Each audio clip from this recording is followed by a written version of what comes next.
Eh bien, Billy est avec vous, et il vous salue.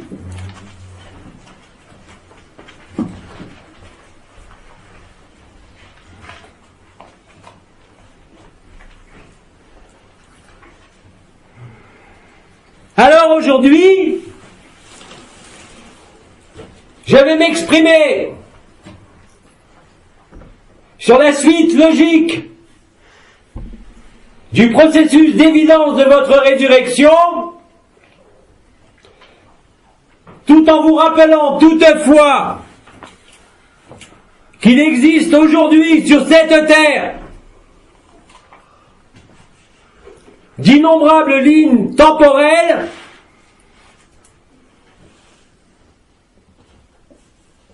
qui se chevauchent et se superposent, aussi bien dans les relations qu'à l'intérieur de vous-même. Cela veut dire aussi que certains parmi vous vivent la résurrection sans savoir même de quoi il s'agit, si ce n'est que ces individus ressentent cette joie à nul autre pareille, qui ne correspond à aucune circonstance, ni à aucune perception de l'énergie ou de la vibration. Comme vous le constatez, la trame temporelle qui concerne le plus d'individus sur Terre est celle de la confrontation. Cela, vous l'observez en vous, autour de vous, mais aussi à l'échelon des pays, des États, des groupements, des associations, bref, tous les secteurs de vie de l'éphémère sont dorénavant impactés par ce processus de la résurrection, même en s'y opposant, même en l'ignorant, parce que la personne et l'individu, au travers de son ego, de son rêve d'individualité, sera toujours en résistance, en confrontation, par rapport à ses désirs, ses souhaits, et ses projections même au sein de l'éphémère. Ceci étant dit, le déroulement de la résurrection, pour nombre d'entre vous, certes moins important que ceux qui ont découvert la résurrection sans même savoir de quoi il s'agit, commence à vivre la finalité du processus de la résurrection, aboutissant, comme je l'ai expliqué, ici même en ce monde, à la présence plus ou moins constante de l'ensemble de ce qui constitue la conscience une et nue.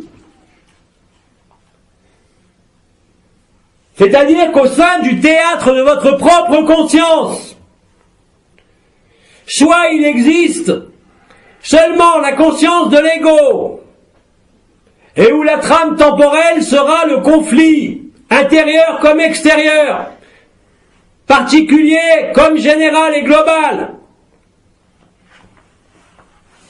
Il y a ceux parmi l'humanité qui suivent la trame temporelle des événements, constatant par le ressenti, par la mesure, par l'observation, qu'il y a un immense changement, sans pour autant avoir suffisamment d'intériorité pour le moment à mener à bien la finalisation de la résurrection et de l'évidence, où là il ne peut y avoir de conscience nue, et où donc se manifestera par intermittence les réflexes de la personne, car la personne dans ses modes de fonctionnement habituels n'a pas encore finalisé ou achevé le processus de la résurrection. Pour ceux d'entre vous dont la trame temporelle et de finaliser la résurrection avant même l'appel de Marie, ou avant l'événement, vivent dorénavant une forme de complétude, d'aboutissement, qui est bien plus que l'évidence et la joie, mais qui est le fonctionnement de manière simultanée des différents fragments de la conscience. Et c'est le fonctionnement simultané de ces divers aspects de la conscience qui débouche inéluctablement sur cette finalité qui est la conscience une et nue. Là où tout ce qui a trait à votre histoire, même personnelle, ne peut plus vous affecter, ni quelque événement survenant autour de vous, en vous comme sur le monde, ne peut que vous remplir de joie, car vous voyez à ce moment-là, au-delà des apparences, derrière les apparences, ce qui se joue en vous comme autour de vous. Ceci vous avait été expliqué longuement par le commandeur des anciens. Ainsi donc aujourd'hui, pour schématiser, quelles que soient les innombrables lignes temporelles ou les grandes lignes que je viens de vous décrire, peuvent se mélanger en part égale ou inégale, fluctuer certains jours. Rappelez-vous que les premières trames dont j'ai parlé ne sont que la traduction de la résurrection, mais pour une raison qui est propre à l'individu, ne peut pas s'achever pour l'instant. D'autres parmi vous achèvent cette résurrection et découvrent en le vivant cette conscience une et nue qui regroupe, je vous le rappelle, dans le même lieu, c'est-à-dire votre corps de chair périssable, recouvert du corps d'éternité, comme au niveau cellulaire, comme à tous les niveaux, la capacité de voir avec clarté, là aussi, et évidence, ce que sont ces différentes consciences, non pas par leur analyse, mais par leur mode successif de manifestation, d'interaction, vous donnant toujours plus à installer le point de vue de l'observateur magnifié, qui en résumé n'est plus concerné par la forme, par la personne et par l'histoire, et qui néanmoins assume l'histoire, sa personne et les relations, soutenues, si je peux dire, par la nouvelle réalité, installée, comme vous le constatez, avant même l'événement ou la résolution finale sur le plan dimensionnel où vous êtes.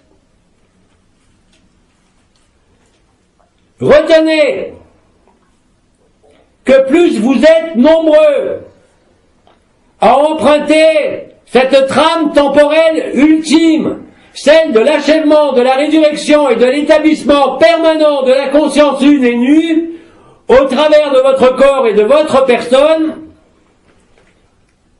permet d'amplifier et de démultiplier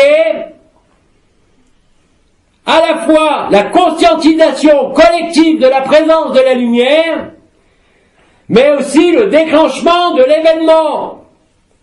D'ailleurs, quelle que soit la trame temporelle que vous vivez, que cela soit par les injonctions de la lumière, par la vibration, ou par l'intermédiaire du contact avec la conscience nue,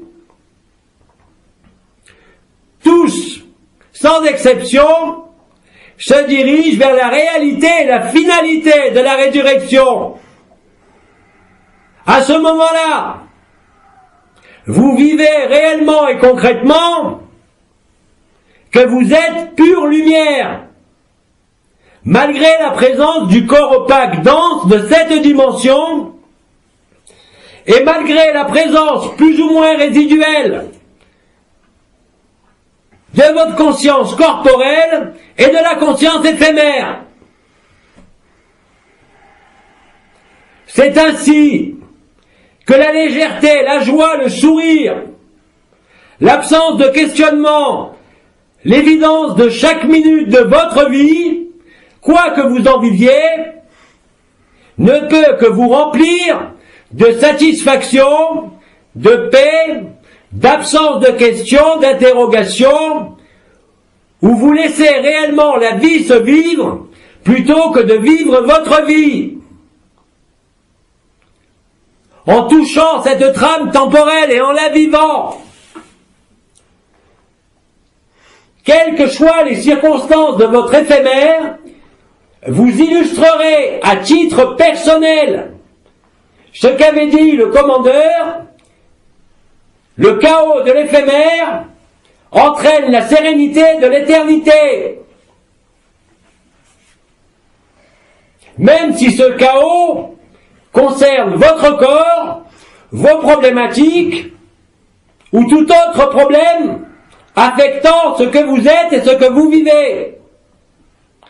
Aujourd'hui, il n'est pas question de résistance, de punition, de rappel à l'ordre, mais une fois que vous avez franchi un certain nombre d'injonctions de la lumière ou d'appels de la lumière, qui est variable pour chacun, vous débouchez inexorablement sur la finalisation de votre résurrection et l'apparition complète de ce que j'avais nommé la conscience nue, vous donnant à constater les multiples transformations et non plus simplement changements survenant à tous les niveaux de là où vous êtes, depuis l'éphémère, les habitudes, les mémoires, jusqu'à votre éternité.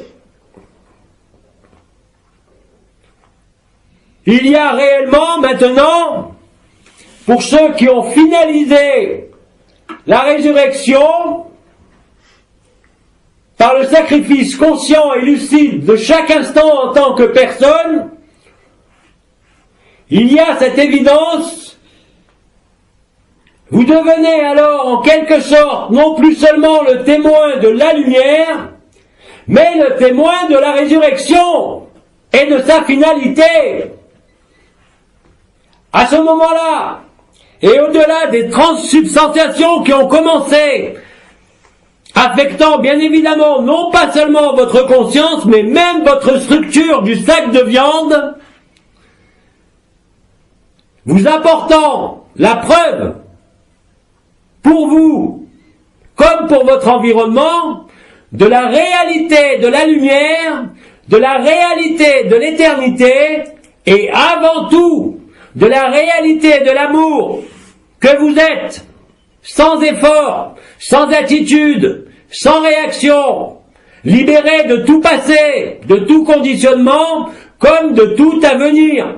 Cela n'est pas un vain mot, mais la stricte vérité que les injonctions de la lumière vous conduisent déjà ou vous conduiront à vivre avec de plus en plus de certitude, de légèreté, de sourire et de joie.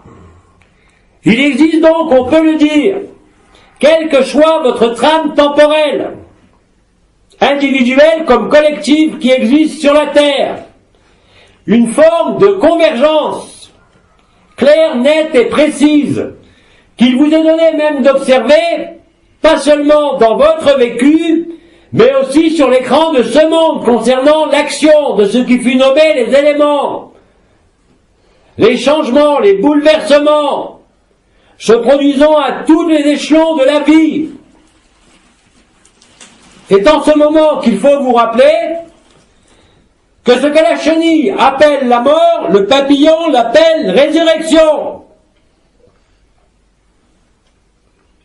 De la qualité de votre présence en conscience nue, de votre qualité d'être, au-delà de toute projection et de toute histoire, comme de toute personne, à soi en vous, comme autour de vous, aussi bien de manière proche que la plus éloignée de vous en termes de distance ou de relation, le même effet, celui de l'amplification, de la résurrection. Et d'ailleurs, vous remarquez, quel que soit où vous tourniez vos yeux, quelles que soient les images que vous regardez sur les nouvelles de votre monde, vous ne pouvez que constater que la progression du désordre. Rappelez-vous d'ailleurs que ceux que vous aviez nommés à l'époque les méchants garçons vous parlent eux aussi du nouveau. Mais ce nouveau-là, dans la continuité, n'est pas du nouveau. C'est l'inversion du principe même de l'ascension. Réaliser un monde sans guerre, où la prédation demeure, de par la texture et la structure même de qui vous êtes en ce sac de viande, ne peut aller de concert. Vous constatez tous, à différents stades, dans différentes strates, qu'existent en vous, et surtout, je dirais, dans les phases ultimes, si je peux les nommer ainsi, de votre résurrection, que quel que soit ce qui se manifeste dans votre corps, dans votre vie, le plus souvent, le sourire et la légèreté demeurent.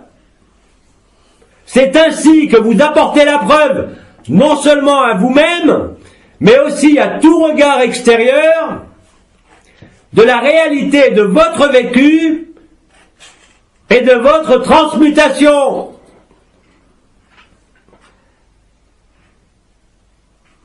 La conscience nue est installée au-delà de tout processus vibratoire par une aptitude naturelle dorénavant de ne plus exprimer le moindre doute concernant la dualité, le bien, le mal, l'amour ou pas l'amour, le vrai ou le faux. Parce que vous savez, pour le vivre, dans ce cas-là, que tout ce qui est appelé vrai ou faux n'est que relatif à la situation éphémère. Il n'y a qu'une vérité, c'est la vérité absolue, mettant fin à toutes les vérités relatives, ainsi que l'archange Anaël vous l'avait expliqué longuement dans l'histoire de votre libération. Chacun de vous, quelle que soit la strate qu'il explore, est tout à fait à même de constater non pas le processus de la résurrection, mais sa finalisation dorénavant. Et à ce moment-là, la joie et l'amour deviennent tellement habituels que vous ne les remarquez plus. Mais par contre, vous constatez une forme de légèreté nouvelle, la transsubstantiation de votre corps,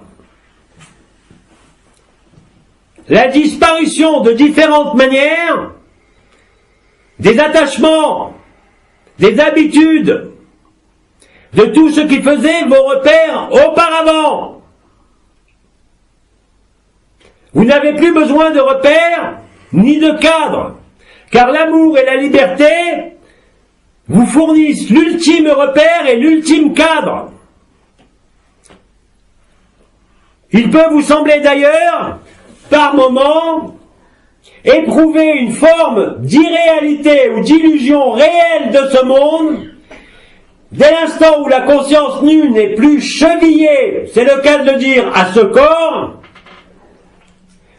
mais vit la liberté dans ce corps, mais aussi hors de ce corps. Il ne s'agit pas ici de sortie du corps ou d'expérience hors du corps au niveau astral, mais bien plus de la translation des consciences qui étaient séparées au sein de cette conscience nue. Là où tout problème n'est plus un problème.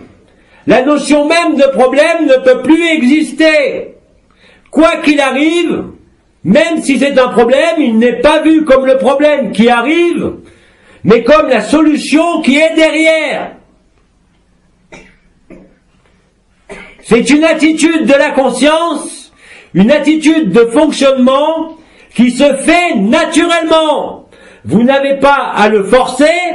Il ne sert à rien de faire ou de pratiquer un positivisme mental, mais simplement d'être lucide, honnête et clair avec vous-même.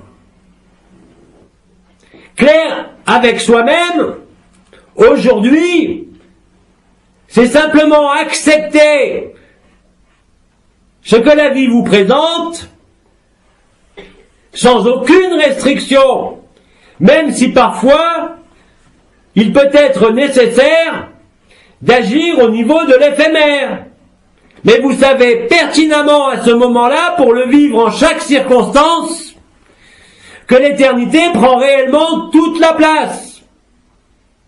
Rappelez-vous que cette légèreté nouvelle, en même temps qu'un sentiment de perdre les limites du corps. Je ne parle pas ici de ce que j'avais évoqué, à savoir la perception d'un deuxième corps, plus ou moins mobile, c'est-à-dire le corps d'éternité,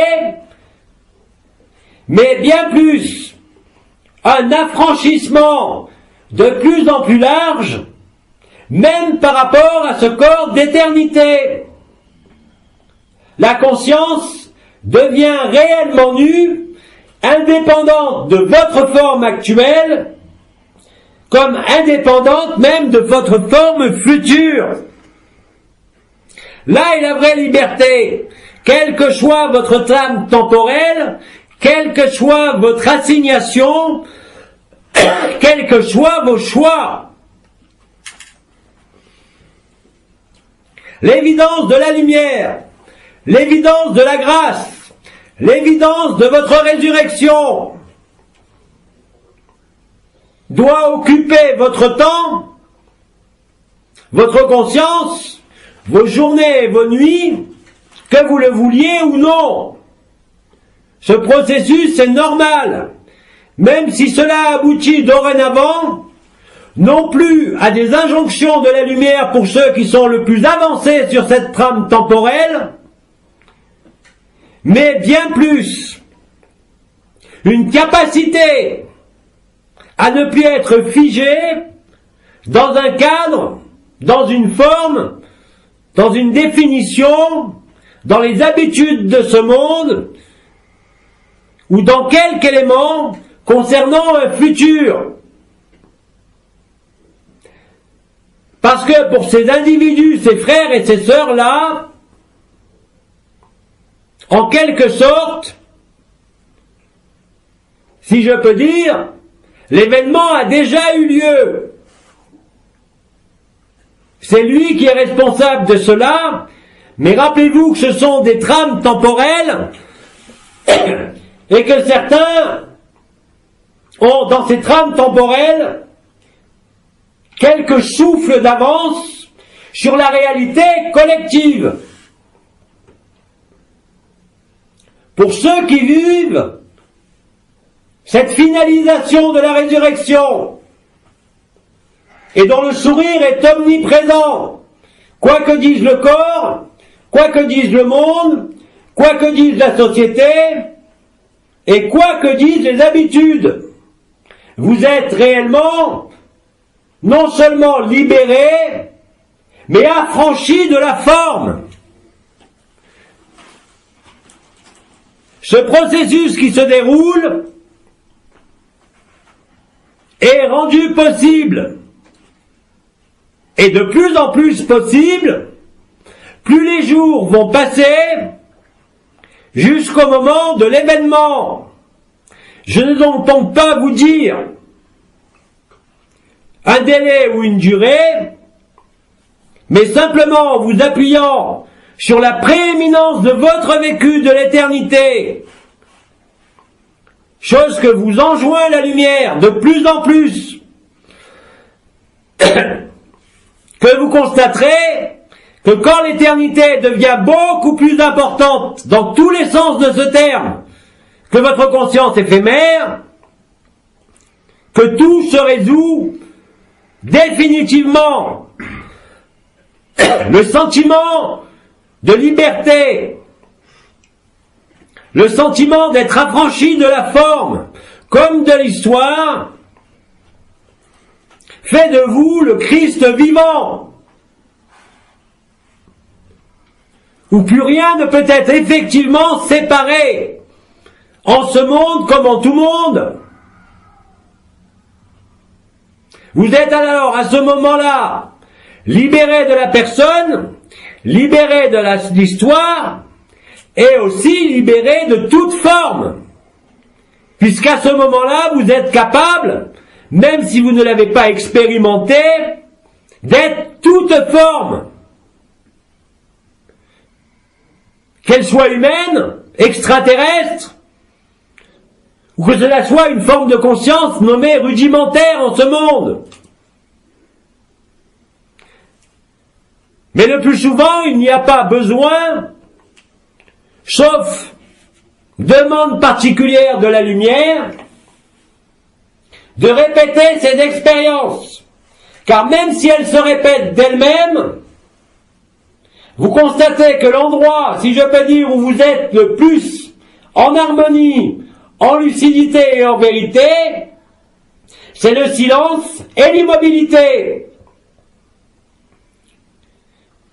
Autrement dit, aujourd'hui, vous pouvez vous nourrir non seulement de la lumière et de l'éternité, mais je dirais que cette nourriture peut effectivement et concrètement remplacer toutes les autres nourritures.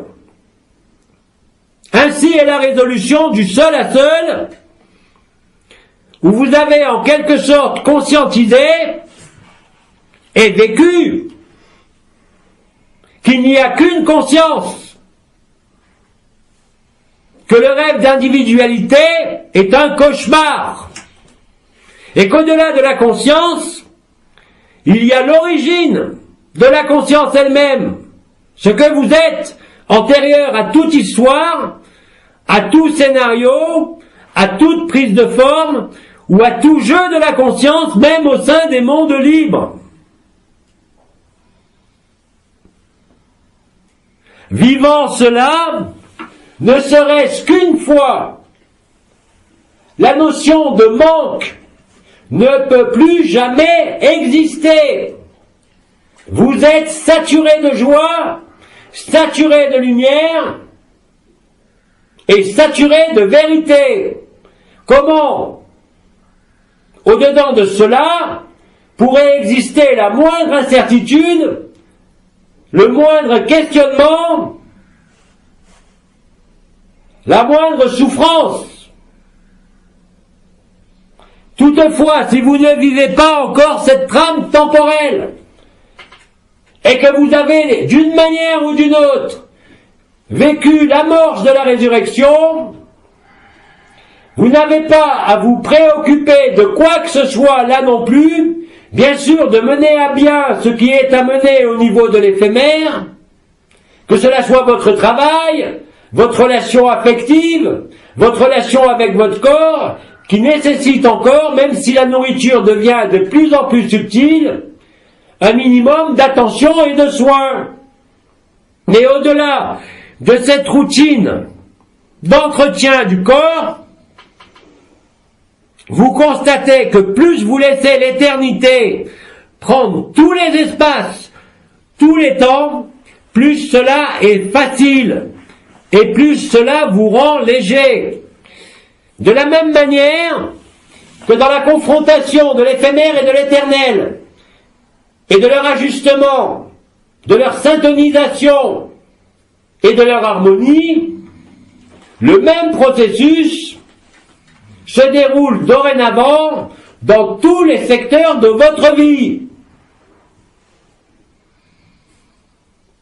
Et s'il se trouve qu'en vous, comme autour de vous, quel que soit le domaine, que cela soit le corps, les relations, l'humeur, votre relation au monde, dans son acceptation la plus large, vous êtes tout à fait apte à voir, de par le témoin magnifié, si vous êtes léger ou pas, quoi qu'il se déroule. Ainsi est l'éternité quand elle prend toute la place, quand vous êtes libéré, non seulement intérieurement, mais aussi extérieurement. Autrement dit, quelle que soit votre trame temporelle, et cela a déjà commencé, plus vous allez acquiescer, plus vous allez être disponible. Comme dirait l'un des anciens, plus vous allez être fainéant par rapport à ce monde, mais en l'accueillant quand même, plus vous serez disponible pour la légèreté, non seulement l'évidence et la joie, mais surtout la permanence de cela. De là découlent toutes les satisfactions. Et ces satisfactions viennent de la conscience. Elle est de bien loin supérieure à pour ceux qui en douteraient, aux satisfactions des sens, des relations, ou de quelque satisfaction, de quelque nature que ce soit de ce monde.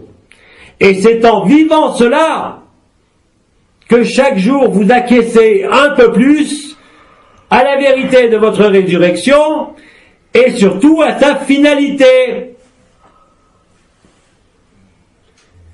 Ce que je viens de dire sont des données générales et globales.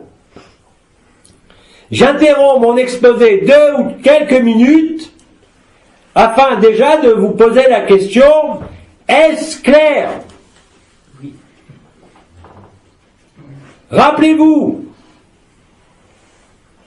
l'importance de la vérité absolue, qui fait que même les vérités relatives de votre vie en ce monde, dans tous ses aspects, va représenter de moins en moins de choses importantes et prenantes au regard de l'éternité qui s'installe définitivement, avant même l'événement, ou durant l'événement, puisque vous êtes dans ces temps-là. Ainsi donc, quelles que soient vos responsabilités en ce monde, quels que soient les poids de votre corps, quelles que soient les difficultés des relations, chaque jour, dorénavant, plus que la veille, vous allez constater aussi la prééminence de l'action de la lumière sur toute action personnelle liée à votre individu.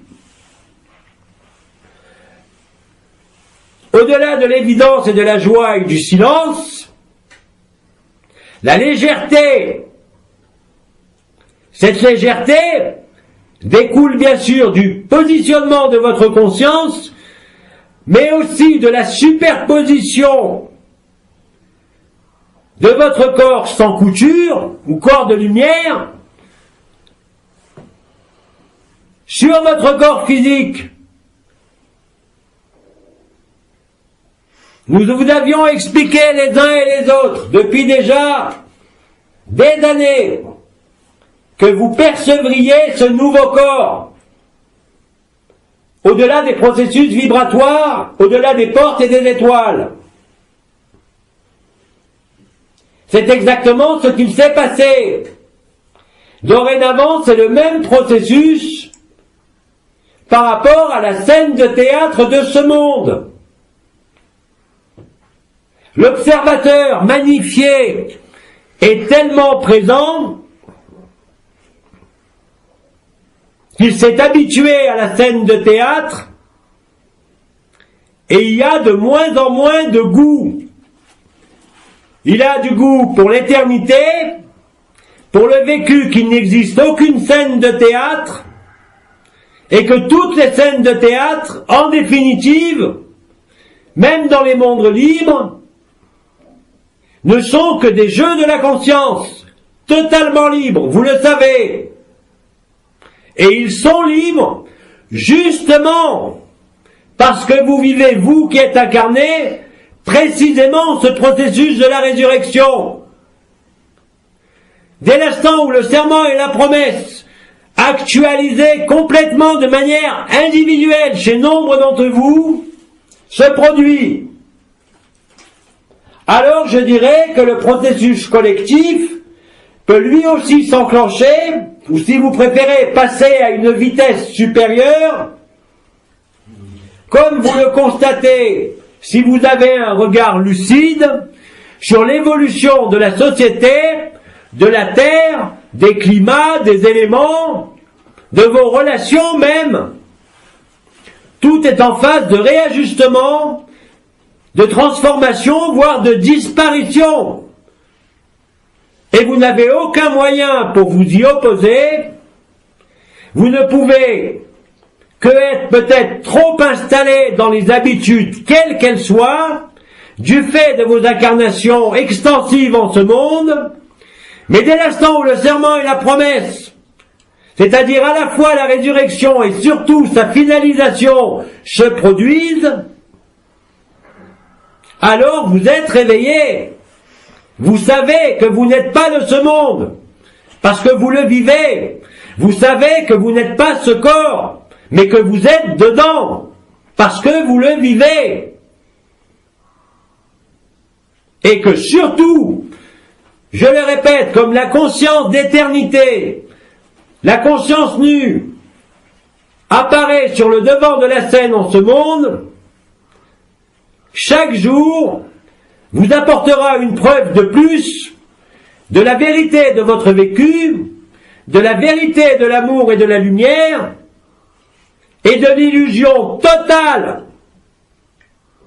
de ce monde.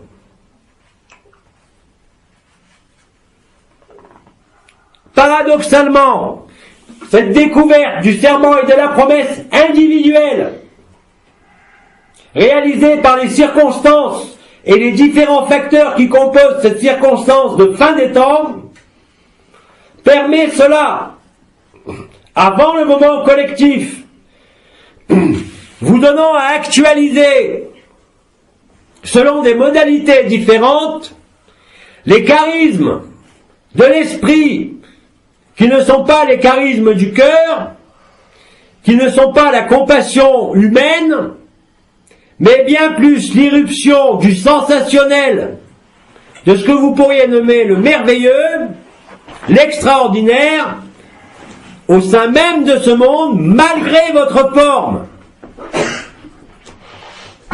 Et rappelez-vous que ceci se voit en vous chaque jour et est perçu aussi de tous côtés autour de vous, mais même jusqu'à l'autre bout de la planète. Cela ne fait pas pour autant de vous un maître ou un gourou, mais bien plus important que cela, un être affranchi et libre. Si vous vivez cela, le contentement est total. Il ne peut rien manquer. Il ne peut plus exister la moindre question, la moindre interrogation. La paix et la joie prennent tout l'espace, quoi qu'il vous arrive. C'est une joie indestructible. L'expansion ou la rétraction de votre conscience vous devient apparente, comme votre respiration. C'est-à-dire que vous pouvez passer d'une conscience limitée de la personne à une conscience la plus vaste possible, jusqu'à la source de la conscience. Et tout ça dans le même sac de viande, dans le même instant, dans le même espace.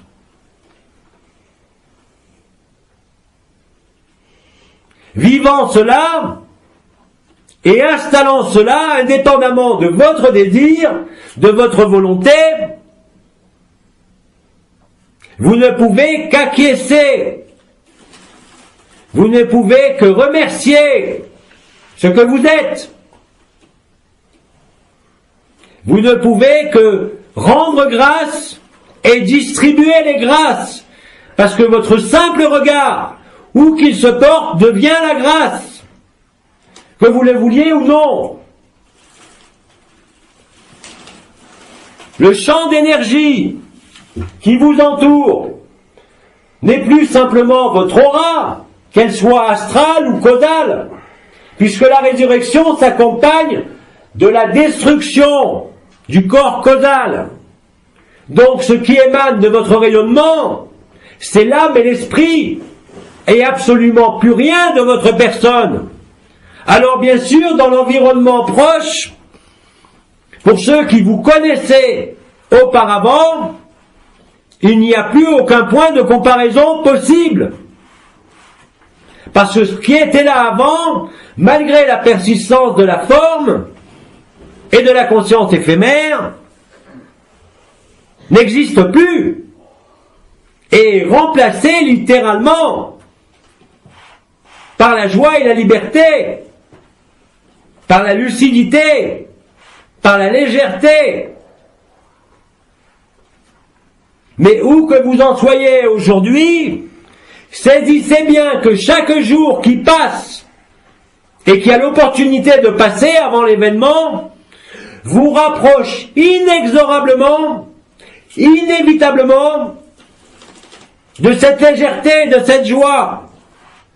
C'est bien plus que l'évidence de la résurrection, c'est réellement la prééminence de l'éternité avant même que l'éphémère ait définitivement disparu. Par votre présence, par votre vibrance, par le rayonnement de votre âme ou de votre esprit et non plus de votre individualité, vous magnifiez le monde. J'avais dit lors de mes premiers entretiens de cette nouvelle série que je ferai de moins en moins de références à l'histoire, qu'elle soit de mon pays, de ma culture ou de la vôtre. Mais je ne peux m'empêcher de rapprocher cela de la résurrection du Christ et de son ascension. C'est exactement ce que vous vivez. Peu importe que vous soyez chrétien, indien ou athée. C'est le même processus pour tout le monde. Il conduit inévitablement au même but, quelle que soit la trame temporelle que vous avez empruntée, que vous soyez en résurrection ou que vous l'ayez achevée. J'en profite pour préciser que dans le déroulement de la finalisation de votre résurrection, vous pouvez assister cette fois-ci à des éliminations violentes et fortes au niveau de votre corps comme de votre conscience éphémère, mais tout de suite magnifiées par la joie, par la légèreté. Il ne s'agit pas ici de résistance, il ne s'agit pas ici de karma, mais simplement, vu la prééminence de l'éternité, tout ce qui était éphémère et cristallisé, lié par exemple aux habitudes, éclate d'un coup, alors peuvent apparaître des douleurs fulgurantes, non pas en périphérie, mais plutôt au plus proche du tronc. Que cela soit la cuisse en haut, le bas du dos, que cela soit un organe, avec des manifestations qui peuvent être très inquiétantes pour la personne, ne sont que la traduction de l'élimination certes violente des ultimes obstacles à la finalisation de votre résurrection. Et d'ailleurs, vous le constatez pour ceux qui vivent ces douleurs, qu'elles ne peuvent pas vous affecter comme auparavant.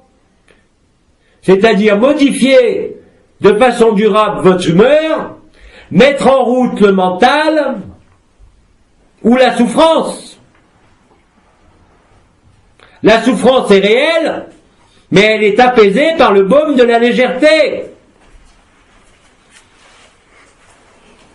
Alors ne vous inquiétez pas si durant les dernières phases du processus de votre résurrection se produisent des éliminations foudroyantes.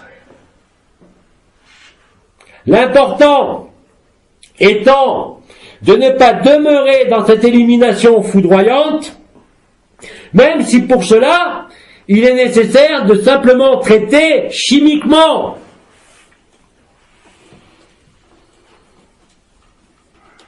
La présence de la lumière est telle que même un agent dit chimique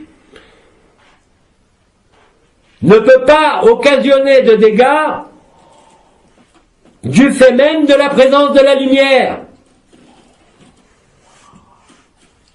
Au décours de ces formes particulières d'élimination qui ne sont pas indispensables, ni même extrêmement fréquentes, mais si elles se produisent, ne vous arrêtez pas sur l'explication ou sur la compréhension, soyez suffisamment lucide pour traiter ou faire traiter, mais traversez cela, car c'est des éléments qui se libèrent au niveau des habitudes.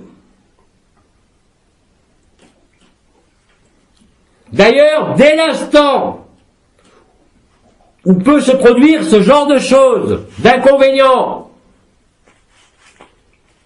cela signifie que le plateau de la balance est du côté de l'éternité, non pas de l'éphémère. Rappelez-vous cela.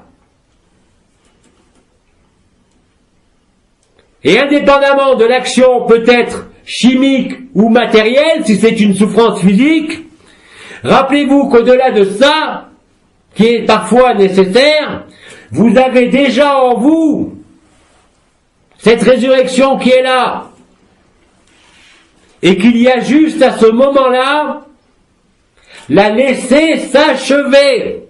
Comment est-ce que vous savez que la résurrection est achevée? Bien sûr, il y a l'évidence, la joie, mais en plus il y a la légèreté. En plus, il y a ces mécanismes de respiration de la conscience qui sont le témoin de la conscience nue. Votre conscience se rétrécit et s'expand à l'infini. Tout ça partant depuis votre poitrine. Ce n'est pas le chakra du cœur, ce n'est pas une couronne radiante, ce n'est pas le lemniscate sacré, c'est la traduction de l'alchimie et la finalisation de votre résurrection. Il existe à ce moment-là, au niveau de la poitrine, une perception de vague, s'accompagnant en même temps de ce sentiment de rétraction et d'expansion, qui est la respiration de la conscience, nue et une. Ceci vous met bien évidemment dans un état de joie et surtout vous fait vivre réellement et concrètement le serment et la promesse et la finalité de votre résurrection.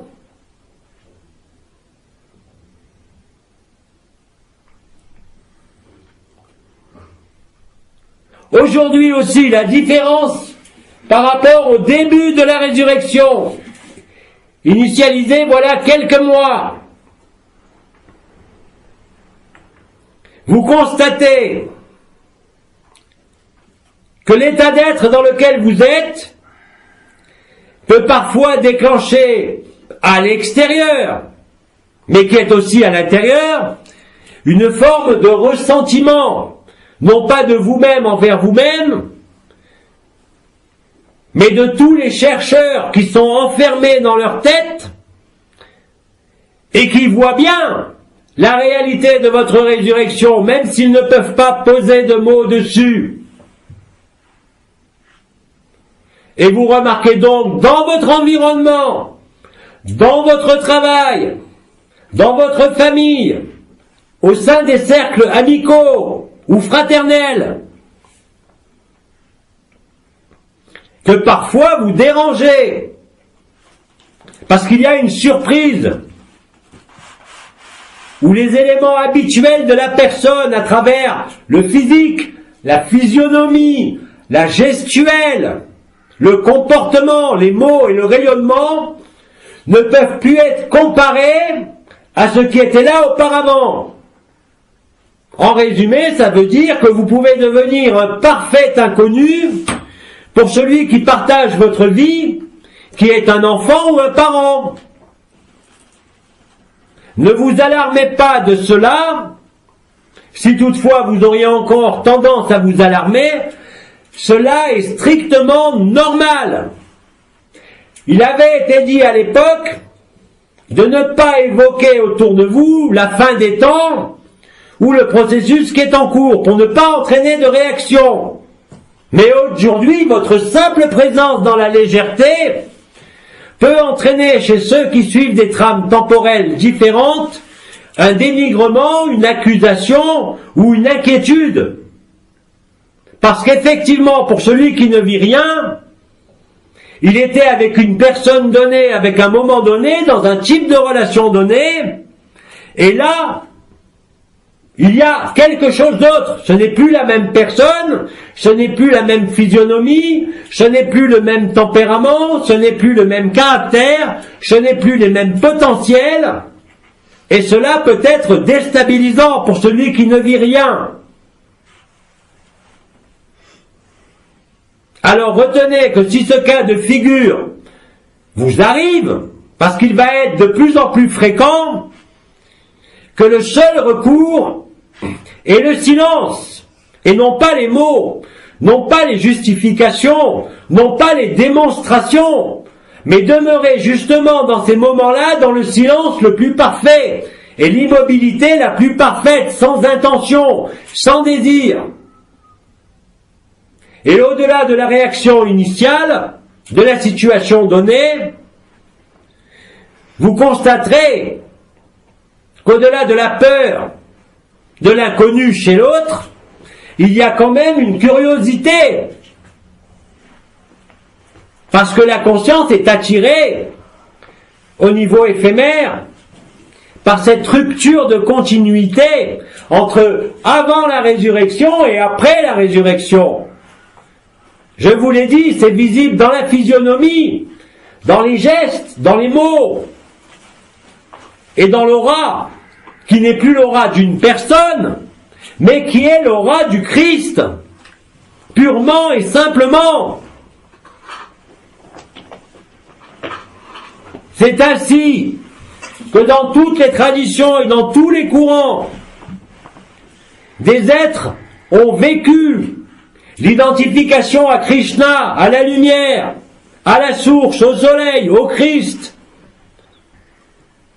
et ont été réellement illuminés de l'intérieur, et non pas illuminés dans la tête.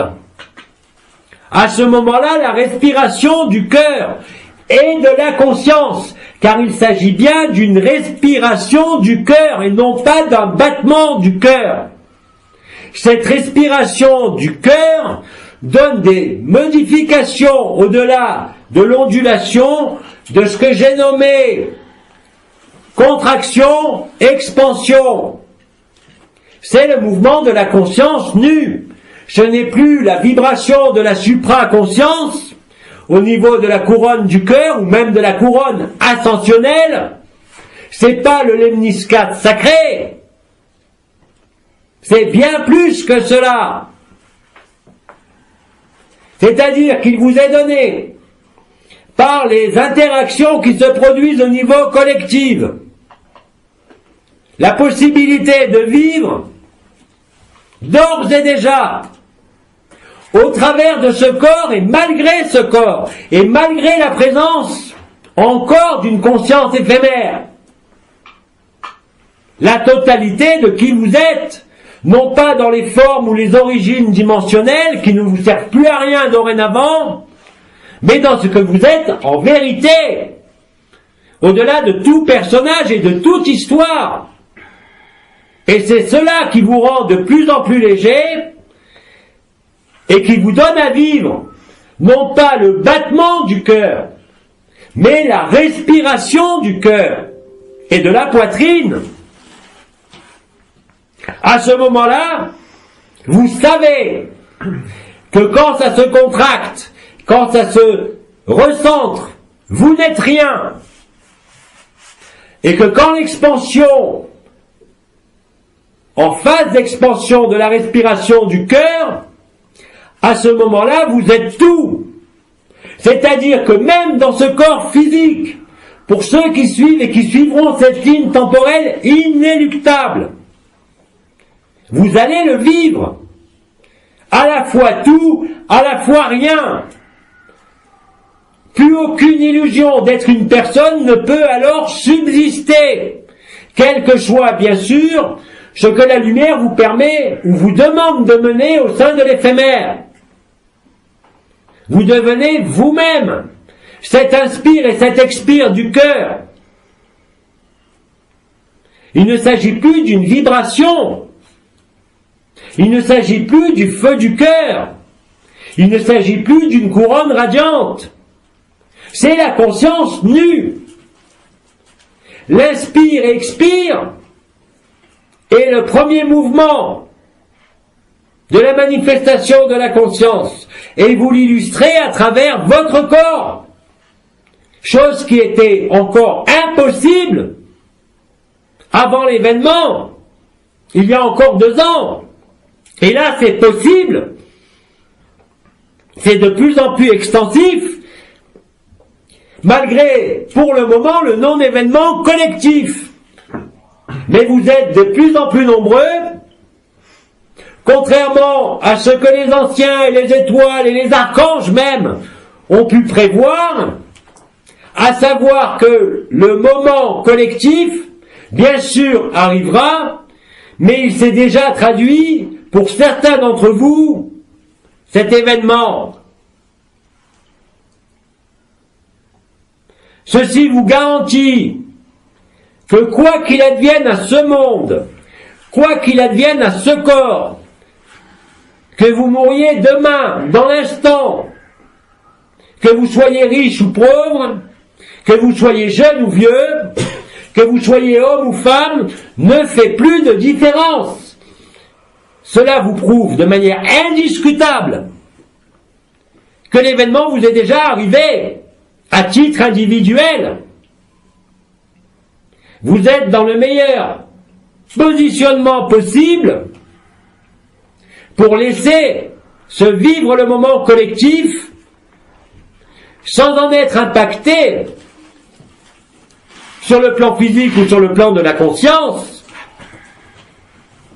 Vous êtes donc réellement et concrètement, pour ceux qui suivent cette trame temporelle, définitivement libres. Alors bien sûr, vous constatez que dans la trame temporelle qui est juste à côté de ceux qui ont vécu les vibrations et les modifications de la conscience de la résurrection, même dans les premières strates, ici, il devient possible de vivre la même chose, même si vous ressentez de façon peut-être plus importante qu'auparavant l'impression d'être englué dans ce corps ou de retrouver vos fameux liens aux chevilles. Les liens se renforcent avant de lâcher. Ce n'est pas paradoxal, c'est-à-dire qu'avant que la respiration de votre cœur et de la conscience nue se fasse, vous pouvez avoir des moments d'intense contraction ou d'intense expansion. Mais l'un des mouvements comme l'autre mouvement, centrifuge ou centripète, s'auto-entretient de lui-même et passe de l'un à l'autre, comme la respiration de l'air. Mais là, c'est la respiration de la conscience nue, qui n'est plus assujettie à votre forme ou à quelque forme que ce soit, c'est-à-dire même votre corps d'éternité qui est là. Ce n'est rien d'autre que le serment et la promesse qui n'avaient pas été anticipés au niveau individuel et qui pourtant se réalisent. Je ne peux que vous engager à travers cela, que vous viviez cette trame ou que vous soyez juste à côté ou même éloigné de cette trame ultime, si je peux dire. Je ne peux que vous engager à laisser le temps œuvrer, c'est-à-dire de ne pas être pressé, de ne pas faire de comparaison, mais simplement, et je le redis, par rapport à la spiritualité, à l'énergie et à la vibration, d'être le plus feignant possible. Aujourd'hui, vous avez plus de chances de finaliser votre résurrection si elle a démarré en allant assister à un spectacle comique plutôt qu'en méditant. Parce qu'il faut vous dilater. La dilatation permet la contraction. Le cœur du cœur comme la périphérie. Le centre comme toutes les périphéries. C'est un mouvement. Ce que j'ai nommé respiration du cœur. Cette ondulation qui parcourt votre cœur et qui concourt à établir, et d'ailleurs cela l'est, c'est la légèreté, le sourire permanent, le sourire de l'âme, de l'esprit.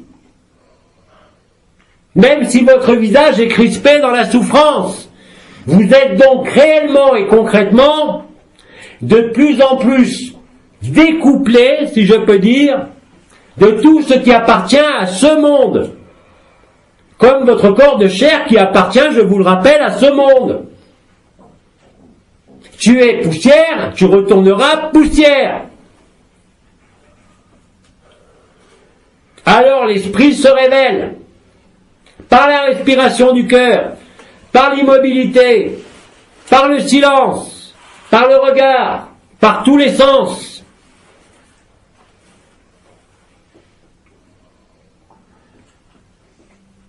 Là aussi, ce processus concerne de plus en plus d'individus, de frères et de sœurs.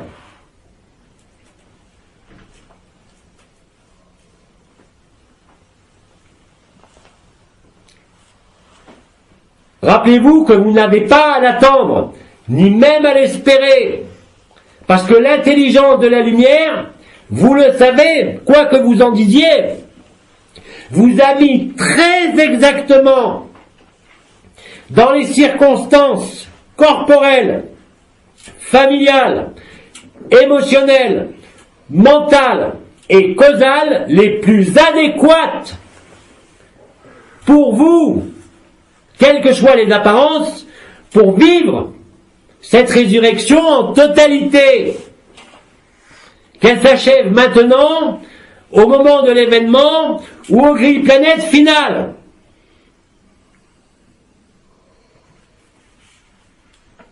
Vous pouvez dire, pour certains d'entre vous, malgré la persistance de ce corps, que vous avez ascensionné, même si ce monde est encore là, vous n'êtes plus le même. Ce n'est plus la personne qui dirige, mais l'amour. Et dans l'amour, il n'y a pas de place pour la personne, de moins en moins. Elle devient de plus en plus étriquée. L'éternité, l'amour, la conscience nue prend tout.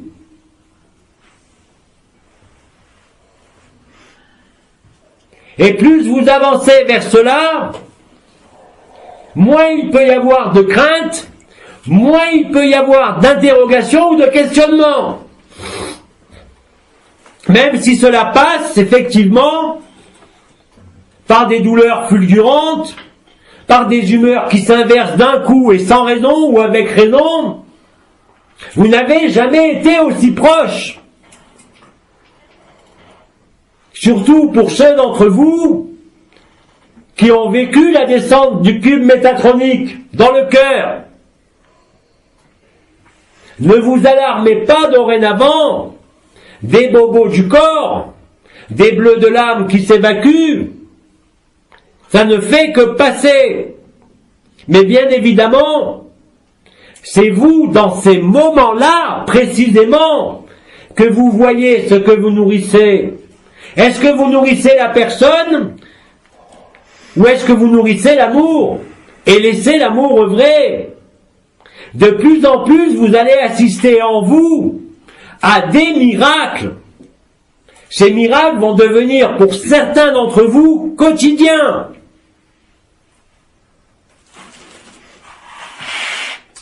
Vous donnant et vous plaçant dans les meilleures conditions, non pas pour vous, puisque vous avez finalisé, mais pour l'ensemble de l'humanité, dans les conditions les plus optimales de Christ vivant.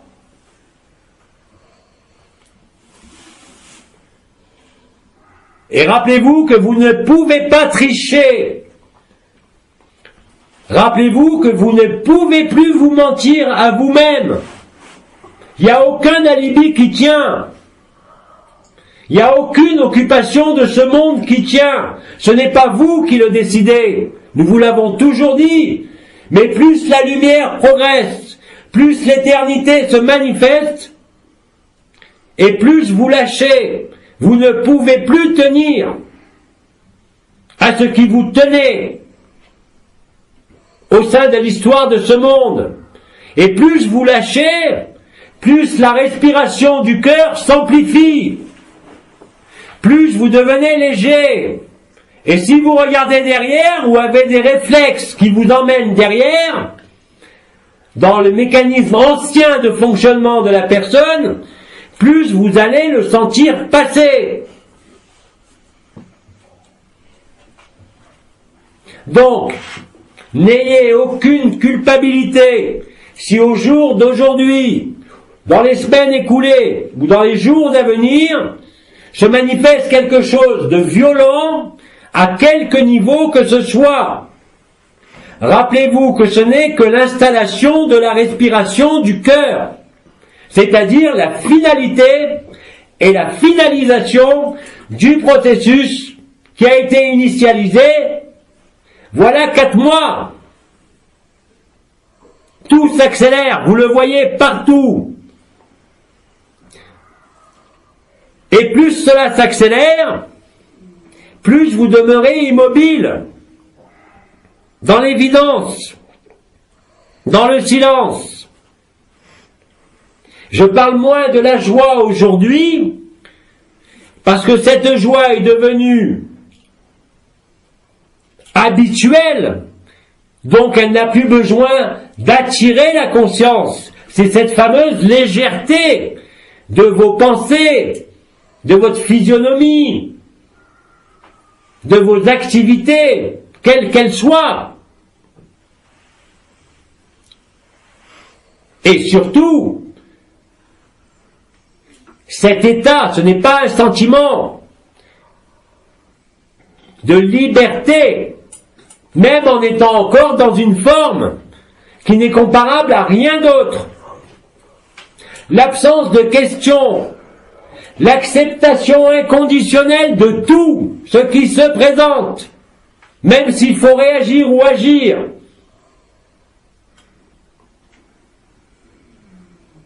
Chacun de vous, par rapport à mon discours de ma première intervention, est capable de se repérer, de se positionner avec évidence.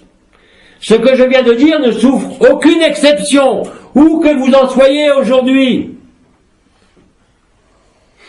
Avant que je poursuive, si vous avez des questions précises sur ce que je viens d'exprimer, vous pouvez les poser avant que je continue. Oui. C'est quoi exactement la dilatation et l'expansion? C'est quoi exactement la dilatation et l'expansion? Oui.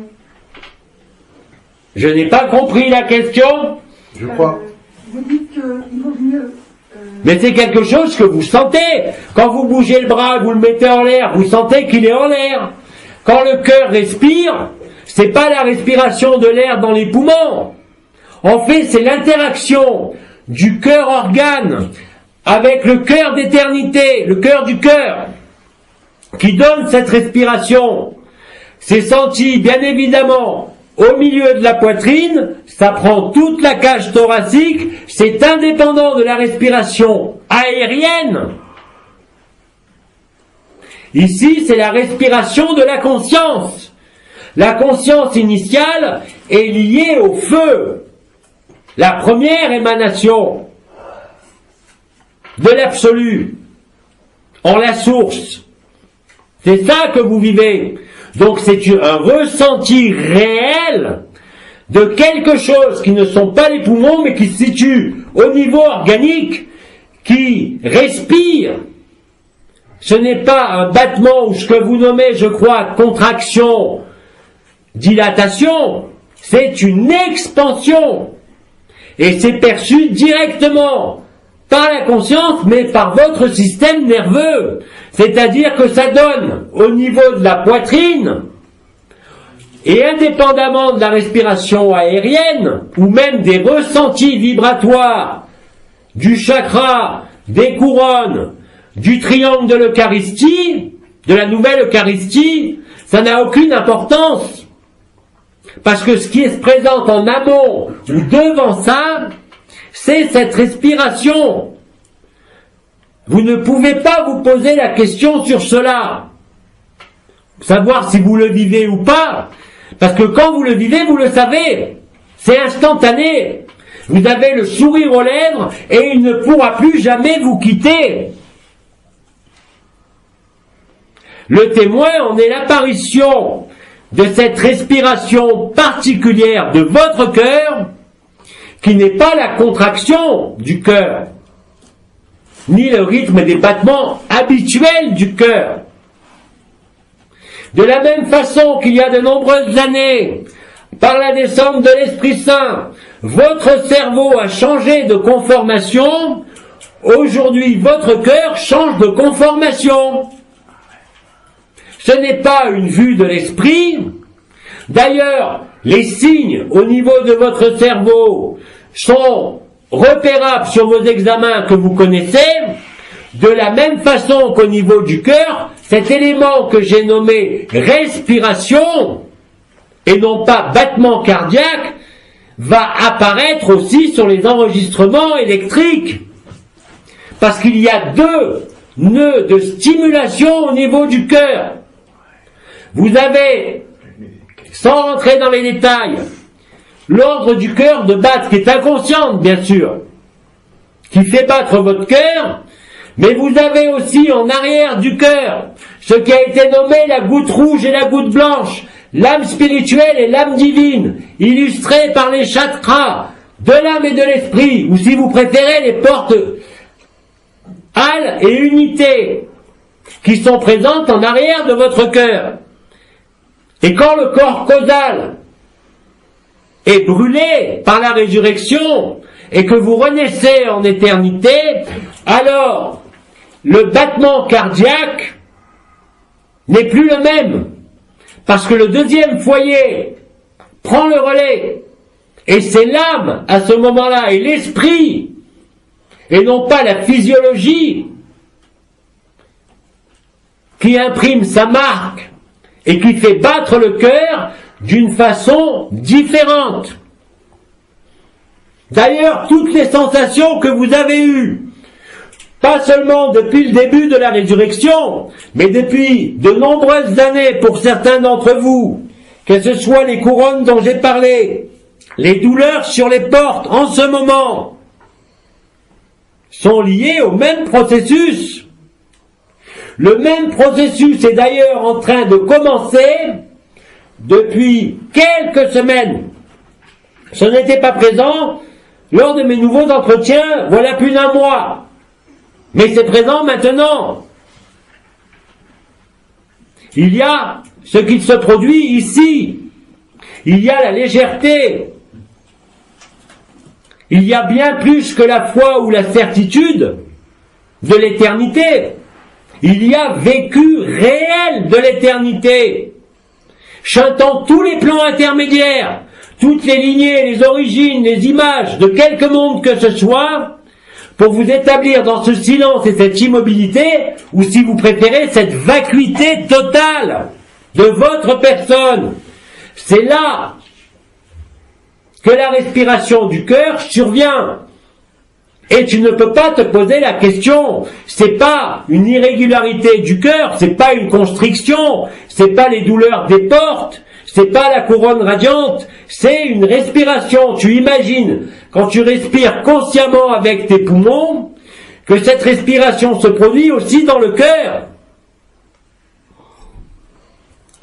Le cœur, dit autrement, passe d'un mouvement binaire que vous nommez systole, diastole, mais passe à un rythme unitaire.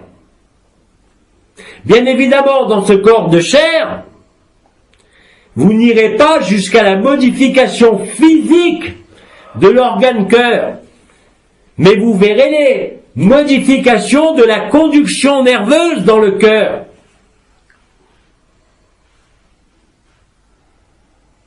De la même façon que quand vous avez vécu la descente de la lumière dans la tête, il y a eu une réorganisation électrique des courants de la tête, mais là aussi dans le cerveau, une réorganisation de la structure même du cerveau, où certaines zones sont devenues actives et d'autres zones se sont éteintes.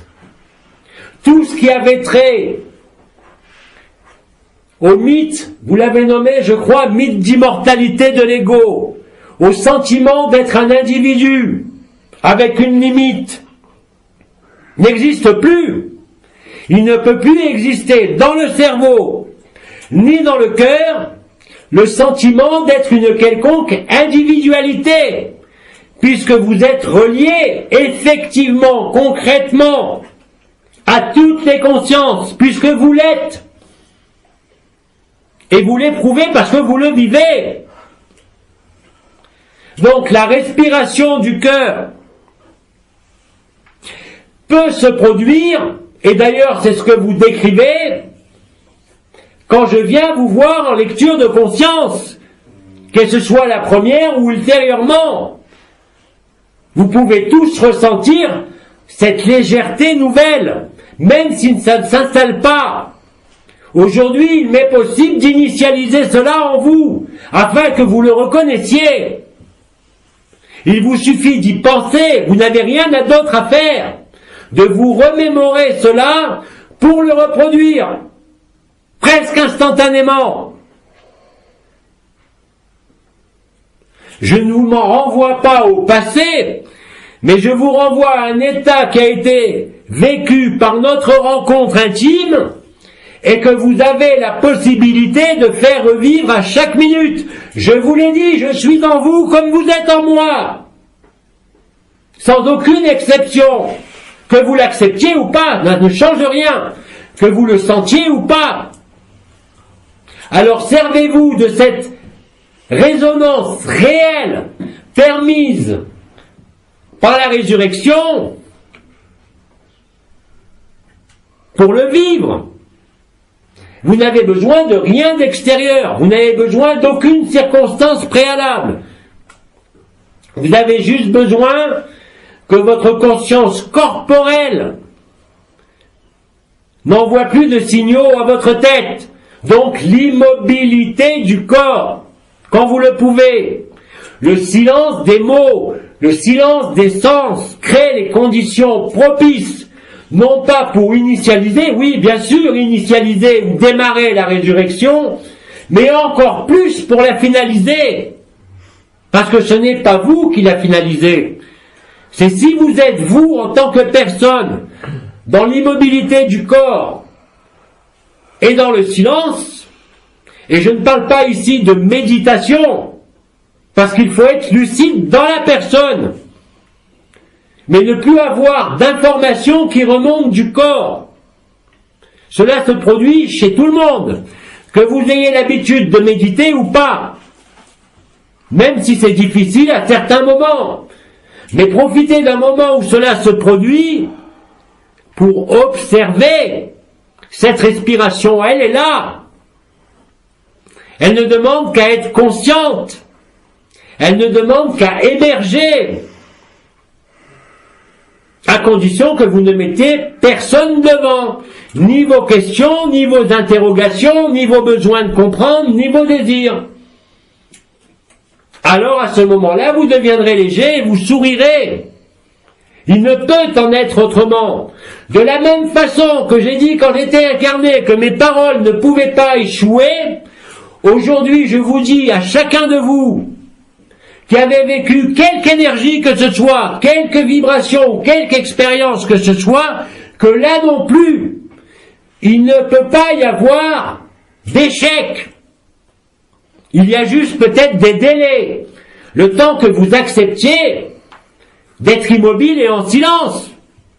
1 minute, 1 heure, 1 journée, peu importe. Vous n'avez rien d'autre à faire.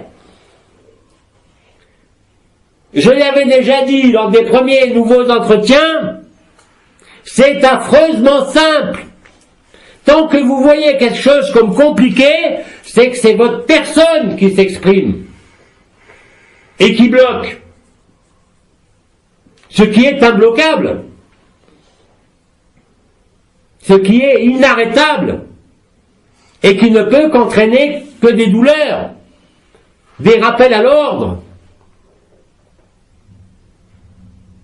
Et dorénavant, vous pouvez dire que maintenant que l'éternité, dans certaines trames temporelles, a pris la majeure partie de votre vie, de votre conscience éphémère, que cela ira à son terme. Mais pour ceux d'entre vous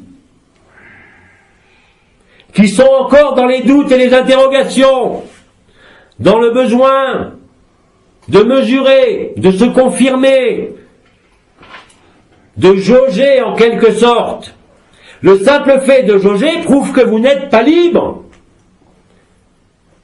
Parce que à ce moment-là, si vous êtes libre, vous n'avez besoin d'aucun repère extérieur.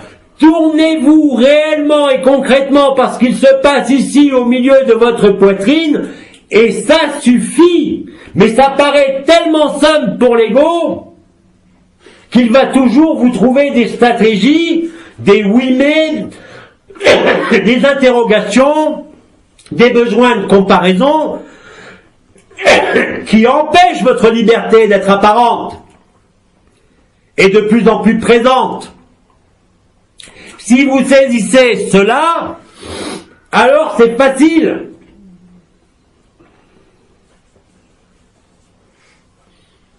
Et rappelez-vous qu'il n'existe aucun obstacle, ni d'âge, ni de karma, ni de situation, quelle qu'elle soit. Le seul obstacle, c'est les habitudes de votre personne, et surtout prises au niveau spirituel et pas uniquement dans l'éphémère. Si vous acceptez de lâcher ça, et humblement et entièrement de vous mettre au milieu de votre poitrine, alors cela se produira. Nous vous l'avions déjà dit, le commandeur aussi, qu'il fallait vous frapper la poitrine, mais aujourd'hui vous n'avez même plus besoin de ça. Vous avez juste à décider dans votre tête de regarder votre cœur, non pas pour y voir des fleurs, mais simplement pour y être, réellement et concrètement. Vous n'avez pas besoin de vision, vous n'avez plus besoin de vibration, vous n'avez pas besoin d'énergie. Vous avez besoin juste de votre conscience éphémère. Et quand vous constaterez que quand vous vous mettez dans le cœur,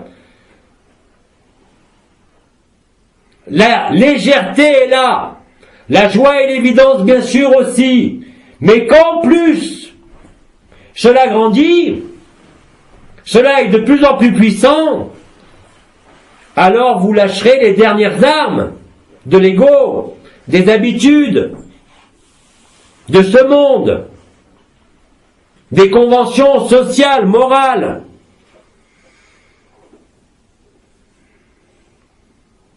Vous n'avez pas besoin de garde-fous, parce que si le processus a démarré, que ce soit maintenant ou il y a quelques mois, de la résurrection,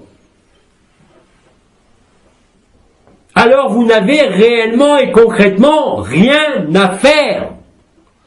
Juste à être, si possible immobile et silencieux.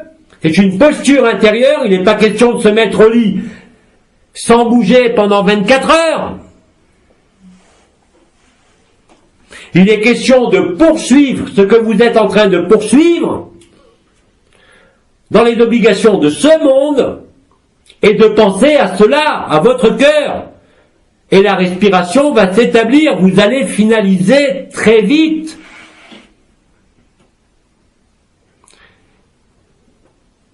Il ne vous restera plus qu'après à goûter en permanence à cette félicité et à cette béatitude sans effort, sans méditation, sans alignement, sans moment plus privilégié qu'un autre, que cela soit par les injections et injonctions de la lumière ou par vos propres disponibilités. Cela se produira quoi que vous fassiez, et aussi quoi que vous ne fassiez pas. C'est ainsi que la balance penche du côté de l'éternité et ne laisse plus aucun espace pour l'éphémère. Et d'ailleurs, vous constaterez, en vivant ce processus et sa finalité, que ce qui hier encore vous semblait majeur, fondamental au niveau de ce monde, ne tient plus du tout devant l'amour que vous êtes. À ce moment-là, vous verrez les tenants et les aboutissants. Vous vivrez réellement que ce monde est une illusion totale, un rêve, un cauchemar, et rien d'autre. Et que toutes les stratégies spirituelles de vouloir améliorer quelque chose sont un leurre de l'ego. En résumé, je peux vous le dire, toutes les religions, sans aucune exception, sont utiles au début d'un chemin. Mais là où vous êtes aujourd'hui, et ça a déjà été dit par le commandeur, et je vous le répète, toutes ces spiritualités, toutes ces religions ne sont aujourd'hui, plus qu'avant, que des obstacles à ce que vous êtes. Je ne vous demande pas par là de sortir de toute religion, mais de les voir pour ce qu'elles sont. De la même façon pour les énergies, les vibrations, qui étaient les interactions de votre conscience éphémère, de la chenille, avec les vibrations et les énergies de la lumière, du papillon, comme disait le commandeur. Aujourd'hui, vous n'avez plus besoin de cadre. Il vous faut oser abandonner les cadres.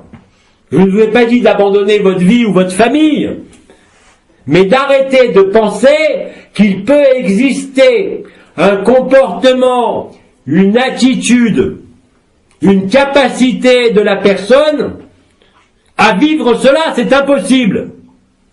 Tant que votre spiritualité est vécue dans la personne et par la personne, vous ne pouvez pas être libre, même si vous avez la certitude d'être libre au moment collectif.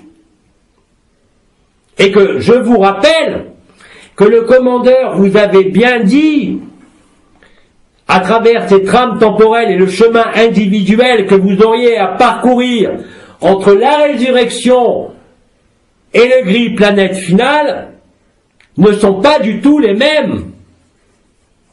Et que chaque chose est parfaitement à sa place, si ce n'est pas pour vous faire vivre votre résurrection maintenant, pour être sûr de la vivre au moment final.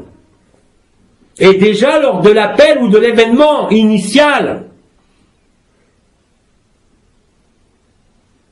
Si vous acceptez ce mécanisme de la conscience et de l'énergie, on peut dire, vous ne pouvez pas échouer, c'est impossible, ni même retarder.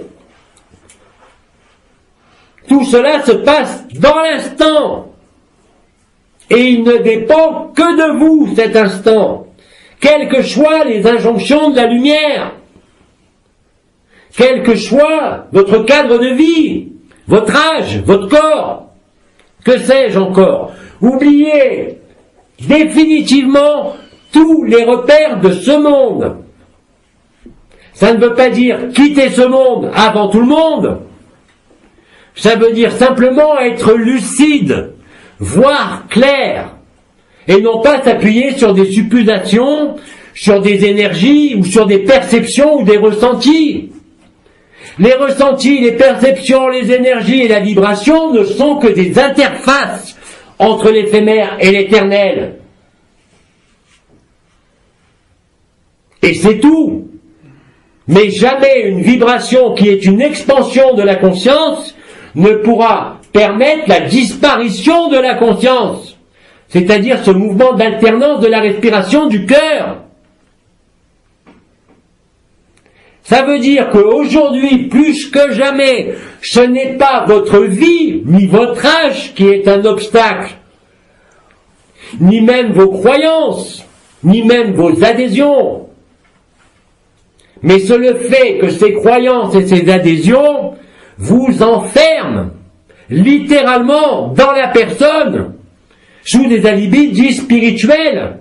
Vous ne pouvez pas vivre l'amour, vous ne pourrez vivre que des expériences d'amour, des moments de fulgurance de cet amour, mais vous ne deviendrez pas amour tant qu'il existe un point de référence dans le connu, de votre personnage, de votre histoire, ou de tout référentiel à quoi que ce soit de connu. Plus que jamais aujourd'hui, les portes sont ouvertes à double battant. Mais ne les refermez pas avec vos attitudes et vos habitudes. Alors la libération, la liberté, la légèreté et le sourire deviendront permanents. Il ne peut y avoir aucun doute. Il ne peut y avoir aucune incertitude. Il ne peut y avoir aucune erreur dans ce que je vous dis. Allez à la source de qui vous êtes, non pas à travers des histoires, des mondes, des dimensions, et même des lignées ou des origines. Tout cet aspect d'enseignement doit être jeté. Il ne vous sert plus à rien, vu les circonstances de ce monde. Et moi non plus, d'ailleurs, je vous sers plus à rien. Comme vous-même ne vous servez plus à rien. Allez-y franchement. Vous n'avez pas besoin ni de parachute, ni de corde, ni de moyens de sécurité. Quoi que vous dites, votre ego et votre histoire. Je ne parle pas de se jeter dans le vide, mais de se jeter dans le cœur. Corps, âme, esprit.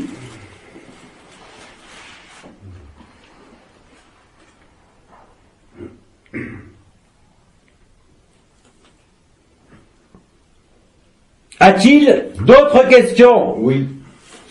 Est-ce que la respiration est rythmique? Est-ce que la respiration est rythmique? Non, ce sont des vagues qui n'ont pas de périodicité connue comme pour la respiration ou les battements du cœur.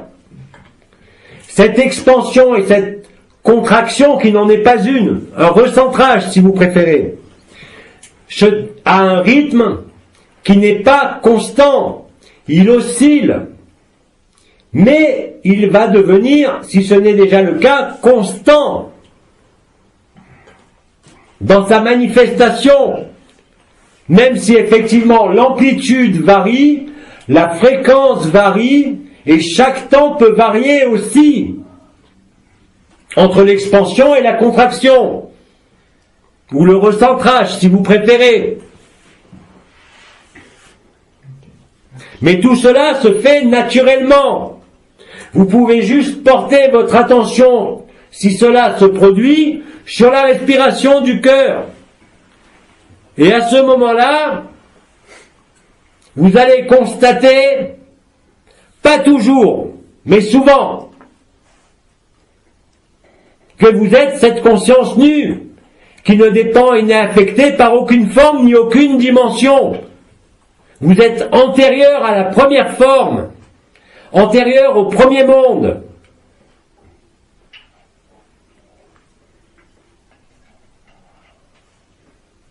Vous êtes bien plus que la conscience une. Vous êtes vous-même à la source de la conscience. Il n'y a qu'une conscience. C'est la diffraction de la lumière selon les dimensions, ou l'enfermement dans votre dimension,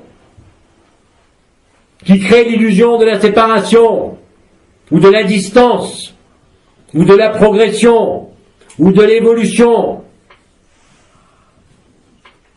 En résumé, toutes les règles de ce monde et toutes les lois dites spirituelles de ce monde ne sont que des travestissements qui vous empêchent aujourd'hui d'être libre. Il ne peut y avoir aucune liberté intérieure et extérieure tant qu'il existe des conditionnements liés aux habitudes physiques comme spirituelles.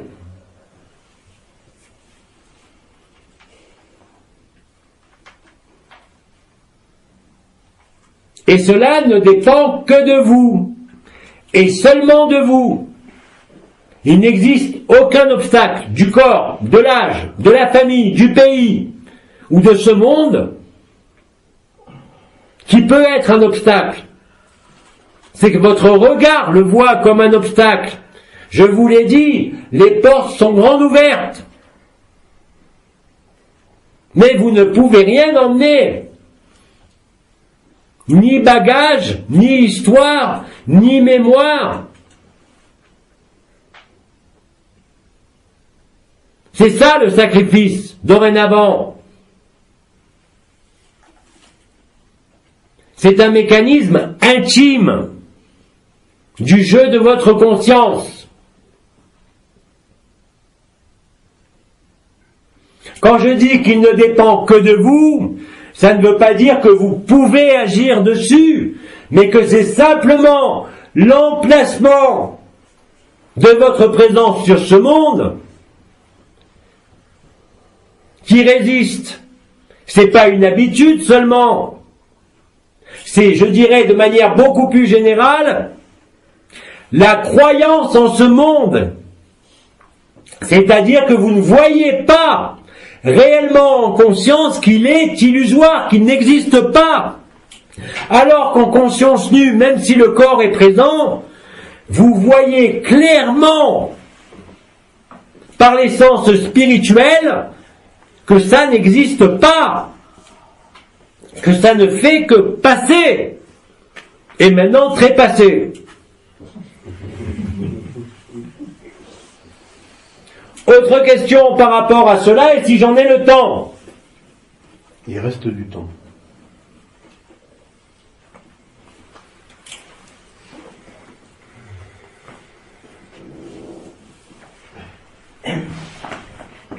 Je pense que j'ai vécu cette respiration-là. C'était un soir, j'étais tranquille dans le fauteuil et il y avait une vague de lumière. Je pense que j'ai vécu cette respiration-là. C'était un soir, j'étais assise dans un fauteuil et il y a eu une vague de lumière. J'ai eu d'un seul coup le sourire aux lèvres. Elle a eu d'un seul coup le sourire aux lèvres. Et j'ai eu une respiration différente avec comme un moment, un vide. Elle a eu une respiration différente avec, lors d'un moment, comme une impression de vide. Et j'ai dû ouvrir la bouche pour continuer à respirer et retrouver mon rythme habituel. Elle a dû ouvrir la bouche pour continuer à respirer et retrouver son rythme habituel. Mais bien sûr que vous l'avez déjà vécu. Vous êtes innombrables à l'avoir vécu, mais c'était des expériences. Aujourd'hui, c'est un état. C'est pas parce que vous l'avez vécu une fois. Certes, c'est merveilleux. Mais aujourd'hui, c'est quelque chose qui se vit en permanence. Alors bien sûr, l'ayant vécu une fois ou plusieurs fois dans le passé, à titre d'expérience, il t'est peut-être plus facile de le retrouver. Et encore, ce n'est pas sûr. Parce que tu feras là aussi une comparaison. Donc dès l'instant où tu veux comparer, tu n'es plus dans l'instant présent. Mais oui, vous avez été innombrables à le vivre. Même au début des noces célestes, mais vous n'aviez pas la même conscience qu'aujourd'hui. Et en plus, aujourd'hui, j'ai bien parlé d'un état qui s'installe de façon permanente. C'est pas une irruption de la lumière qui pouvait effectivement donner cette respiration différente, et il me semble d'ailleurs que le commandeur vous en avait parlé, voilà, de nombreuses années, avant que je n'arrive. Donc il faut bien différencier l'expérience qui permet de toucher quelque chose et le vécu où ce quelque chose qui a été touché est installé en permanence, même s'il fluctue. Mais oui, effectivement, c'était déjà les prémices de cette résurrection, mais qui n'était pas possible à l'époque.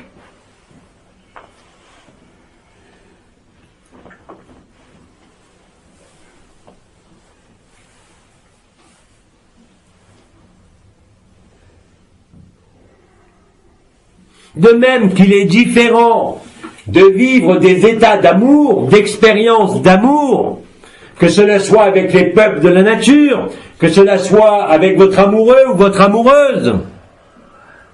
Mais vous savez très bien que ces moments-là ne durent pas. Ils ne font que passer. Certes, ils sont le témoin de la réalité de l'amour, mais ce n'est pas encore l'amour. C'est ce qui vous a permis de vous approcher d'eux. À ce moment-là, vous reconnaissez l'amour à travers un regard, à travers le sexe, à travers une caresse, à travers des mots. Mais quand la caresse s'arrête, cela s'arrête aussi. Là, c'est sans juger et sans objet. Et surtout, ça va vers une permanence. Et non pas une expérience qui passe. Donc c'est une autre intensité, une autre qualité, et c'est quand même différent. Les effets sont différents. Parce que l'expérience vécue, que ce soit pendant les noces célestes ou dans ces années-là, vous donne soif de cela. Or là, si vous le vivez, vous n'aurez plus jamais soif d'expérience ou d'état. Vous êtes immuable. L'évidence est telle qu'il ne peut exister le moindre interstice pour le doute, pour la dualité, pour la comparaison. Et vous n'avez pas le choix.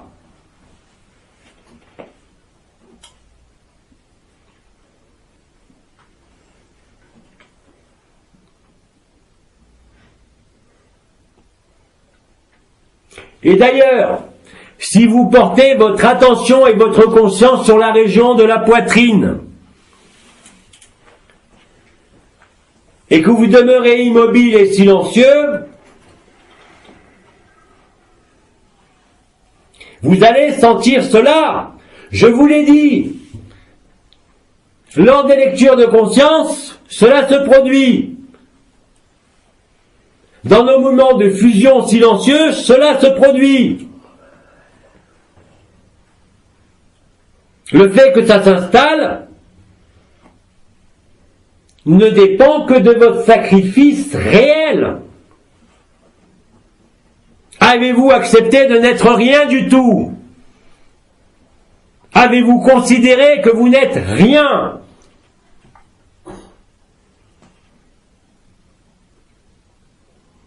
Parce qu'il faut d'abord vivre le rien pour vivre le tout.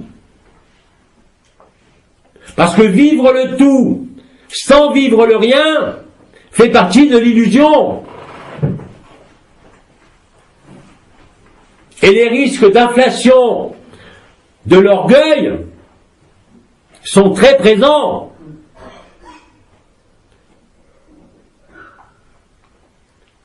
Je crois qu'à de nombreuses reprises, le commandeur des anciens, vous avez évoqué certains frères et sœurs dans leur petit vélo, dans leur tournicota, dans leurs besoins de reconnaissance ou de rôle et de fonction. Mais ça, c'est l'ego. C'est certainement pas l'amour. Quand vous vivez l'amour que vous êtes, vous ne pouvez rien revendiquer. Ça ne vous viendrait même pas à l'idée.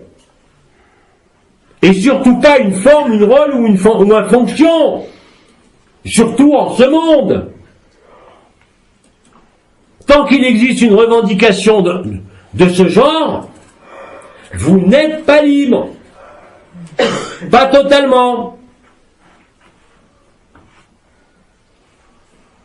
Vous vivez peut-être votre résurrection, mais il vous reste à lâcher tout. Et attention, quand je dis tout, ça se passe à l'intérieur. Ça se passe pas dans les circonstances de votre vie. Sauf si, bien sûr, les injonctions de la lumière vous empêchent de faire. Mais ce n'est jamais vous qui décidez.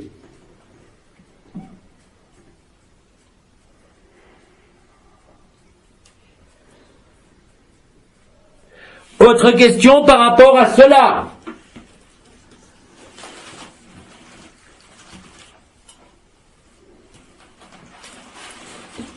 Est-ce que ça se ressent jusque sous les aisselles et à l'extérieur du corps?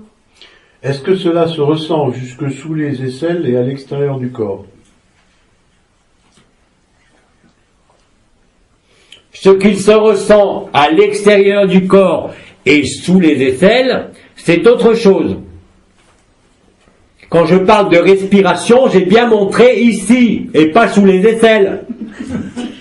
Ni devant, ni derrière. J'ai bien montré le corps de chair au niveau de la poitrine. J'ai parlé de la cage thoracique. Ce qui se passe sous les aisselles, c'est relié. Mais ce n'est pas une respiration. C'est une vibration. Mais je ne vais pas rentrer là-dedans parce que ça concerne le corps d'éternité. Comme je l'ai dit la dernière fois, on pourrait vous expliquer comme l'anatomie humaine, l'anatomie totale du corps d'éternité. Mais ce n'est pas quelque chose à apprendre, ni à savoir. Ça ne vous est d'aucune utilité tant que vous ne l'avez pas vécu. Et c'est pas parce que vous savez la constitution du corps d'éternité dans tous ses détails que vous allez le vivre. Comme vous dites, il ne faut pas confondre le territoire et la carte du territoire, n'est-ce pas?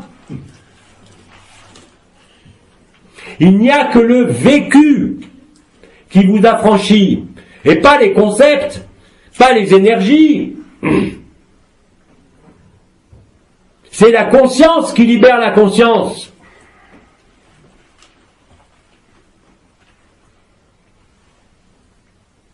Pas vous, même pas la vibration qui vous donne la certitude d'être libéré effectivement, totalement. Mais en empruntant des trames temporelles qui ne sont pas les mêmes. Mais ce sont vos choix. Rien ne peut être imposé de l'extérieur, même si vous ne le voyez pas, et surtout si vous ne le voyez pas.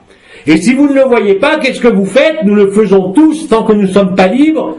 Nous accusons les circonstances, l'extérieur. Ça vient toujours de l'extérieur. Mais pour que ça vienne de l'extérieur, il faut qu'il y ait déjà la résonance en vous.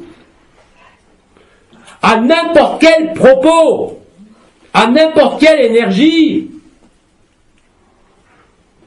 tant que vous n'avez pas fait définitivement ce retournement, comment voulez-vous être libre? Et je vous l'ai dit, quand vous finalisez la résurrection, si il arrive que sortent de votre bouche ou de votre tête des pensées de dualité, quelles qu'elles soient, vous n'êtes pas libre.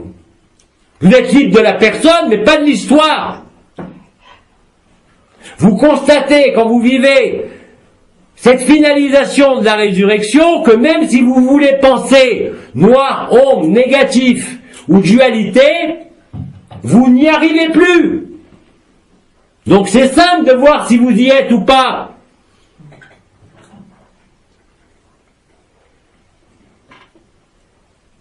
Et si vous n'y êtes pas, vous n'avez rien à faire. Vous le constatez avec lucidité et honnêteté. Et c'est tout. Vous n'avez besoin de rien d'autre. La lucidité, l'honnêteté et la vérité sont essentielles. Donc ne cherchez pas avec vos connaissances si vous le vivez ou pas. Parce que si ça se produit, ça veut dire simplement que vous ne le vivez pas encore.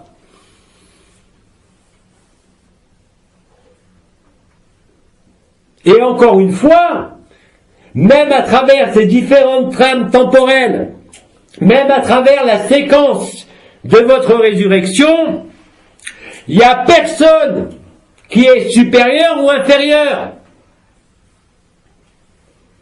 Ça, c'est encore une vision de l'ego.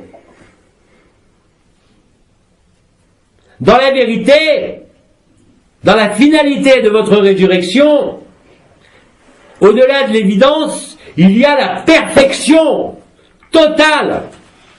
Et vous la voyez. Ce n'est pas quelque chose qui est pensé ou imaginé ou rêvé. Vous la voyez réellement, non pas à travers vos yeux de chair, qui eux ne voient que le chaos de ce monde, mais à travers vos sens spirituels actifs.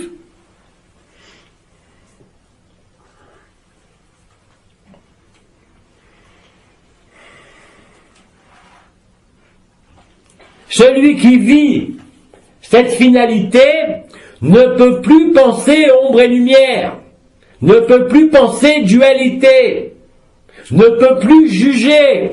Ce n'est pas une injonction extérieure qui vous dit de ne plus juger, c'est une injonction intérieure de votre propre état.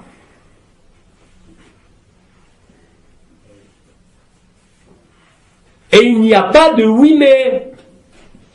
C'est-à-dire que vous devez constater ça de façon linéaire. C'est pas encore une fois quelque chose qui vient et qui part.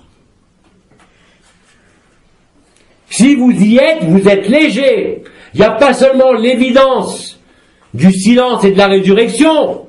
Il y a la légèreté, la joie, je n'en parle même plus, ni même de la paix, parce que vous êtes même au-delà de ces états.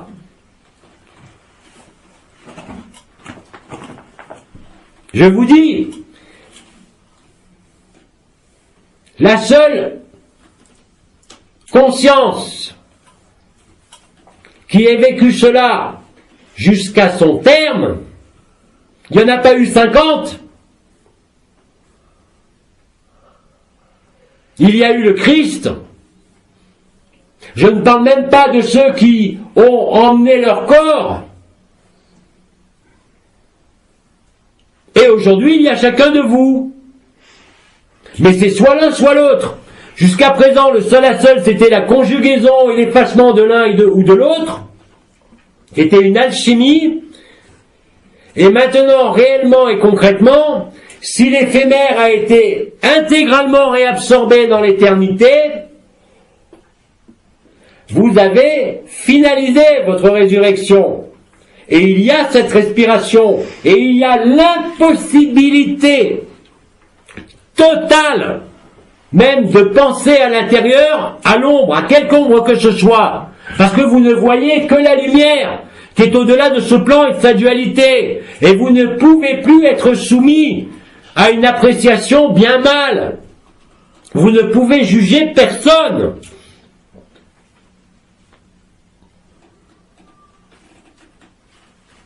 À l'extrême, ça vous donnerait des êtres qui, comme Sri Aurobindo, par exemple, ou Rumi, ont été exaltés dans ce feu de l'amour et l'ont écrit, ont témoigné. C'est-à-dire que vous le voyez à travers leurs écrits, l'amour prend tout l'espace. Il y a une soif d'amour totale, où tout le reste n'est pas négligé, mais est transcendé. Tous les besoins. L'amour prend toute votre conscience. Et quand vous l'êtes, vous êtes léger. Et vous êtes dans cet état particulier dont je viens de parler longuement.